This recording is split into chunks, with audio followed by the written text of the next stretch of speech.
qu'est-ce que vous envisageriez en termes de nourriture? C'est quoi pour vous la nourriture? Qu'est-ce que vous mettez dans le domaine nourriture?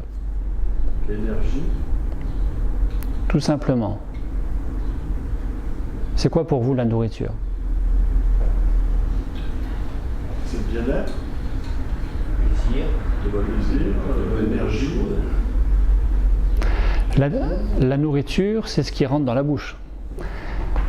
C'est les solides, les liquides, c'est les boissons, éventuellement.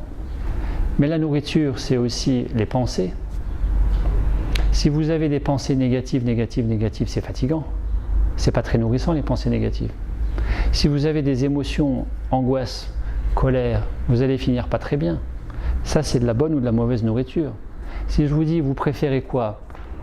Un bol d'amour ou un bol de colère? Louba, amour. C'est pas la même chose, ça n'a pas la même vibration. Donc en termes de nourrissant, c'est pas tout à fait pareil. Et puis vous avez après les relations. Les relations, vous avez des relations toxiques qui pompent l'énergie, puis on est comme ça. Puis vous avez des relations, on se sent rechargé, on se sent bien, on se sent inspiré, on est poussé vers le haut, puis d'autres on est tiré vers le bas. Donc après vous allez faire le tri, mais il y a des gens qui ne savent pas faire le tri. Entre un mari toxique, une femme toxique, un voisin harceleur, il y a la perversion narcissique, il y a la jalousie, il y a la convoitise, il y a je ne sais pas quoi. Les relations, vous en faites un minimum attention, Puis vous avez la couleur des habits. Ça, c'est aussi de la nourriture. Donc bravo monsieur, parce que le vert, c'est la santé. C'est ici que ça se passe. Donc super. On réussit plutôt bien. J'ai tendance à apprécier trop la nourriture. Ça, c'est les tournesols. Donc la couleur a une vibration, a une énergie. Les habits en tant que tels. Costa Verde. Et puis j'aime évoquer en 2 mots que la sexualité est aussi une nourriture ou n'en est pas une. En fait, tout ça, ça rentre dans le domaine de l'hygiène de vie. Et bien évidemment, de ne pas se limiter à la seule nourriture qui passe par la bouche. Vous voyez ? Et la nourriture, Le chant, c'est une nourriture. Le chant est une nourriture, bien sûr. Et ça ne va pas être la même chose d'écouter de la musique binaire, pom pom pom pom pom, style hard rock, que du chant grégorien, lyrique, même de la lounge ou du zen ou de la relax, ou de la relaxation ou du tribal. Polyphonie, c'est encore plus Polyphonie, tout ça, tout ce qui amène de la vibration. Vous avez de la vibration basse fréquence qui en réalité vous densifie dans la matière et vous tire vers le bas. Et plus vous êtes dans la matière, moins vous vibrez et plus vous allez être fatigué. Plus vous êtes fatigué, plus vous risquez la maladie. Plus vous avez de la nourriture à haute fréquence vibratoire, plus vous allez être mieux sur tous les niveaux, physique, mental, émotionnel. Et plus vous allez connecter éventuellement le plan spirituel. Bon, on ne va pas spécialement parler de ça ce soir.